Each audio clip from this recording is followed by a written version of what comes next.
I am the Elder daughter of Kuldeep Singh Sengar. हम 2 बहनें हैं। मैं बस इतना ही कहना चाहती हूँ कि अगर एक भी प्रूफ है कि मेरे पिता ने उनकी तरफ जो ये एलेज कर रही है आंख उठा के भी देखा है, तो आप मेरे पिता को फांसी चढ़ा दीजिए। लेकिन प्लीज एक बार मेरे केस के जो सारे फैक्ट्स है वो तो लोगों के सामने आने दीजिए। हम बहुत ही मुश्किल से जुडिशरी के पास गए थे। हमारे अपील में हमने सारे फैक्ट्स फाइल किए हुए हैं। उन्होंने अपनी टाइमिंग 3 बार बदली है। पहले उन्होंने कहा दोपहर 2 बजे, फिर उन्होंने एक मीडिया स्टेटमेंट दिया, उन्होंने कहा नहीं 2 बजे नहीं हुआ, शाम को 6 बजे हुआ। ये उन्होंने ऐसे इसलिए किया क्योंकि ऑलरेडी एक फोटो है मेरे पिता की कि वो मम्मी के साथ एक इवेंट में मौजूद है 2 बजे। फिर फाइनली उन्होंने जब एफआईआर लॉन्च की उसमें समय बदल दिया, 8 से 8:30 कर दिया। रिकॉर्ड पे है कि जो मेरे फादर की लोकेशन है, वो जो अलेज कर रही है, जो जगह उससे 17 किलोमीटर दूर मेरे फादर की लोकेशन है, वो खुद उस वक्त फोन पे बात कर रही हैं जिस वक्त उन्होंने ये टाइमिंग अलेज की है। तो इतने सारे सबूत होने, एम्स की रिपोर्ट है जो बता रही है कि वो 18 साल के ऊपर है और वो खुद को माइनर 15 साल की बच्ची बताती हैं। मैं बस ये आपके माध्यम से कहना चाहती हूँ कि मैं समझ रही हूँ कि आपकी भावना एक तरफ जुड़ी हुई है क्योंकि आपने ये सारे फैक्ट शायद कभी सुने नहीं है और ना किसी ने हमें नहीं अप्रोच किया कि आप अपना आपके फैक्ट्स क्या है। किसी ने उनसे कभी पूछा कि आप एक सबूत दिखा दीजिए कि आपकी तरफ कुलदीप सिंह सेंगर ने कभी आंख उठा के भी देखा। मैं कह रही हूँ अगर वो दिखा दे तो फांसी दे दे, लेकिन आप इस तरह का अनड्यू प्रेशर बना के, वो उन्होंने क्या किसी को बताया कि वो एक पॉलिटिकल पार्टी से एसोसिएटेड है। 2022 में उनकी मां ने विधानसभा का चुनाव लड़ा हुआ है उन्नाव से। ये सब चीजें वो नहीं बताएंगे क्योंकि वो सब चीजें उनके नैरेटिव को सूट नहीं करता। हम भी 2 बेटियां हैं, 8 साल से ड्यू प्रोसेस, मतलब हम कभी धरना देने नहीं बैठे, हम कुछ नहीं किया, हम ड्यू प्रोसेस पे विश्वास रख के, और आज भी हमें पूरा विश्वास है कि अंत में, क्योंकि हमारा केस इतना स्ट्रांग है, अंत में हमारी जीत होगी। लेकिन 8 साल हो गए। मैं आपसे हाथ जोड़ के विनती करती हूँ कि प्लीज एक बार मेरिट्स पे हमारा केस सुन लिया जाए। हम कोई दरिंदे नहीं है, हम भी नॉर्मल परिवार हैं, और वो हमें कुछ भी पावरफुल बोल ले या कुछ भी कह ले, असल बात तो यही है ना कि 8 साल से इतने सबूत होने के बावजूद वो जेल में बंद है क्योंकि एक बार आपने ऐसा झूठा इल्जाम उन पे लगा दिया। इस केस में इन्होंने स्टेटमेंट्स तो अपने बहुत सारे बदले ही हैं, जो कि आप अगर मुझसे कहेंगे तो मैं आपको डिटेल में प्रोवाइड कर दूंगी। इन्होंने समय 3 बार बदला है। पहले इन्होंने कहा कि दोपहर को 2 बजे कुलदीप सिंह सेंगर ने मेरे साथ रेप किया। उसके बाद इन्होंने कहा नहीं दोपहर के 2 नहीं बज रहे थे, शाम के 6 बज रहे थे। फिर इन्होंने चेंज किया, कहा नहीं ये नहीं हो रहा था, शाम के 8:30 बज रहे थे। जब सीबीआई ने मेरे फादर की लोकेशन निकाली तो उनकी लोकेशन 17 किलोमीटर दूर उनके उन्नाव ऑफिस की पाई गई। सीबीआई ने दूसरे केस में सीबीआई ने जानबूझ के हमें चार्जशीट किया, और उसके बाद जब दूसरे केस में चार्जशीट लगाई तो हमें पता लगा कि हमने जब वो सीडीआर देखे तो हमें पता लगा कि ये तो उस वक्त पे फोन पे बात कर रही थी।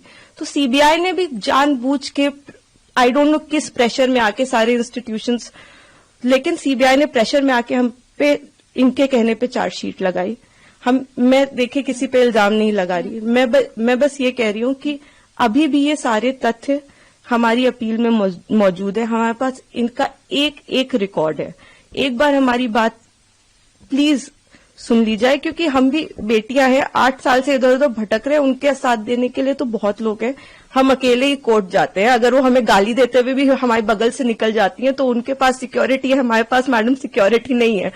वो गाली भी देती है तो भी सब कहते हैं कि तुम्हें अपने पापा को निकालना है ना बेटा, तो सीधे देखती रहो, गाली खाती रहो, लेकिन तुम्हें जवाब नहीं देना है। हमने आज तक किसी को जवाब नहीं दिया, यही सोचते हुए, क्योंकि हम प्रोसेस में कि हम हर चीज सही ढंग से करेंगे, हम किसी ऐसे वैसे लोगों के पास नहीं जाएंगे, तो कहीं ना कहीं इतने सबूत है इसमें कि हमें जीत मिलेगी। तो हम उसी का इंतजार कर रहे हैं। हमारी बस हाथ जोड़ के यही कि हम बिल्कुल विश्वास करते हैं, हम सारी संस्थाओं पे विश्वास करते हैं, लेकिन मैं बस इतना प्रे करना चाहती हूँ कि किसी के प्रेशर में आके कोई काम ना हो। आप सबूत देख के काम करिए। अगर सबूतों में हमारे जरा सा भी आपको गड़बड़ लगे तब आप ये काम करिए, लेकिन नहीं है। उनसे कहीं ना वो एक चीज सबूत दिखाए। वो बोलते हैं कि ट्रक वाला जो एक्सीडेंट बताते, कितनी मिस इन्फॉर्मेशन है कि 11 बार कि हो सकता है IIT दिल्ली, सीबीआई, NHRC सारी की एक्सपर्ट टीम बनाई गई थी। इसमें सबने पाया कि वो नेचुरल एक्सीडेंट था। मेरे फादर उस केस से डिस्चार्ज हो चुके हैं, लेकिन आप देखिए आपको कोई मीडिया चैनल नहीं बताएगा कि मेरे पिता उस केस से डिस्चार्ज हो गए थे, जिसमें वो कह रही हैं कि लोगों को मरवाया। आज भी आपने यही नैरेटिव बना रखा है कि लोगों को मरवाया। मतलब इतना झूठ, इतना मिस इन्फॉर्मेशन है वहां पे कि मैं बस रिक्वेस्ट करना चाहूंगी, प्लीज किसी तरह का मिस इन्फॉर्मेशन मत फैलाएं। आपके जैसे भी सवाल हो आप मुझसे पूछ लें। आप फादर की डेथ की बात करते हैं, मेरे पिता उस वक्त टाउन में ही नहीं थे, he was not even present in Unnao. ये भी एलिगेशंस लगाए गए हैं। जी, मैं इसीलिए मैं ट्विटर पे रोज मुझे रेपिस्ट की बेटी और जाने क्या क्या कहा जा रहा है, तो मैं जानती हूं अगर हम अपने फैक्ट्स भी ट्वीट करते हैं या हम फैक्ट्स भी बताने की कोशिश करते हैं तो हमें बहुत अलग अलग नामों से बुलाया जाता है। हम जवाब भी नहीं दे सकते क्योंकि सारी हमें पता है कि सारी संवेदना है वो सब एक तरफ जुड़ी हुई है। हम तो बेटियां है ही नहीं, लेकिन ठीक है हम सब झेल रहे हैं। लेकिन जो आप वही मैं कह रही हूँ ना कि तथ्यों पे कोई बात करे। आप कह रहे विटनेस, किस विटनेस को मरवा दिया? अगर एक रिपोर्ट है कि वो नेचुरल एक्सीडेंट था तो हमने कैसे वो कराया? आप बताइए ना। आईआईटी दिल्ली तो झूठ नहीं बोले, एक्सपर्ट टीम्स बनाई गई, इतना प्रेशर बनाया गया। मेरे घर में रोज रेड मारते थे, रोज मेरी माँ को परेशान करते थे, मुझको परेशान करते थे, क्योंकि उस वक्त भी इसी तरह मीडिया में प्रेशर बनाया गया था। तो मैं बस इतना ही, मैं सच में it's my humble request to all of you, आप पहले केस जान लीजिए, आपके जो भी सवाल हो आप कर लीजिए। मैं डॉक्यूमेंट्स लेके आपके सामने बैठने को तैयार हूं, लेकिन प्लीज किसी की कही सुनी बातों पे मेरे पिता के साथ ऐसा मत करिए। 8 साल से हम न्याय के लिए लड़ रहे हैं, प्लीज। जी, मैं सारी चीजें देख रही हूँ। मैंने आपको इसीलिए बताया कि कुछ उनके पॉलिटिकल अफिलिएशंस भी हैं और मुझे कोई वो बिल्कुल प्रोटेस्ट करे, लेकिन जहां वो प्रोटेस्ट कर रहे हैं उनसे आप एक बार जाके कह दीजिए कि आप प्लीज सबूत दे दीजिए, एक बार दिखा दीजिए कि क्या सबूत है कि कुलदीप सिंह सेंगर ने आपके साथ ऐसा ऐसा किया। एक बार मैं मीडिया के मेंबर से रिक्वेस्ट है कि कोई भी एक बार जाके उनसे पूछ ले कि आप एक सबूत दे दीजिए। मैडम, मैंने तो 6-7 पॉइंट बताए हैं, आप एक पॉइंट बता दीजिए कि ये सबूत है कि आपके साथ ऐसा ऐसा उस दिन हुआ, सिवाय आपके बोलने के, जिसमें भी आपने कई बार अपने बयान बदले हैं। आपने मेरे पिता पे आपने एक केस फाइल किया, अन्य लोगों पे 2.5 महीने बाद आपने सोच समझ के, शायद ये आप में से कम लोगों को पता होगा, सन 2000 में इनके चाचा हिस्ट्री शीटर हैं, उन पे 17 मुकदमे हैं, 17, and these are not put by us. मैं जब पैदा हुई हूं उसके पहले से मुकदमे चल रहे हैं, तो इसके पहले कि लोग इसमें भी कुछ सोचे। 17 मुकदमे सन 2000 में वो मेरे चाचा पे अटेम्प्ट टू मर्डर का उनके ऊपर केस चला है, वो इस वक्त तिहाड़ में बंद है, जो इनके चाचा है। तो आज की इनकी दुश्मनी नहीं है हमसे, इनकी दुश्मनी हमसे पुरानी है। तो बहुत सारे कारण हैं। अगर आप कोई भी मुझसे सवाल पूछना चाहते हैं तो आप मुझसे डिटेल पूछे, मैं सारी सवालों का आपका जवाब। मैं बस चाहती हूं कि आप फैक्ट्स पे बात करें। आप एक बार, मैं भावनाएं समझती हूँ सबकी, किसी को भी, मैं खुद एक बेटी हूं, मुझे ये कहानी किसी बच्ची की सुनाई जाती तो मैं भी शायद ट्विटर पे गालियां ही लिख रही होती, लेकिन उस कहानी में कितना सच है ये जान लीजिए कि दूसरी तरफ भी हैं बेटियां, दूसरी तरफ भी लोग हैं। जिस इंसान को आप इतना बुरा समझ रहे हैं वो नहीं है, वो 2 बच्चियों के, और मैं इसलिए नहीं कह रही कि आप आर्ग्यूमेंट्स वो लेके आए, लेकिन वो भी इंसान, क्या उन्होंने देखा भी आंख से? आप एक प्रूफ दे दीजिए और आप मेरे पिता को फांसी पे चढ़ा दीजिए। मैं कह रही हूं, अगर एक भी सबूत है कि मेरे पिता ने उस लड़की की तरफ आंख उठा के भी देखा है तो आप मेरे फादर को फांसी दें। लेकिन अगर वो सबूत नहीं है तो हमें पूरा हक है कि हमारे भी सबूत सुने जाएं।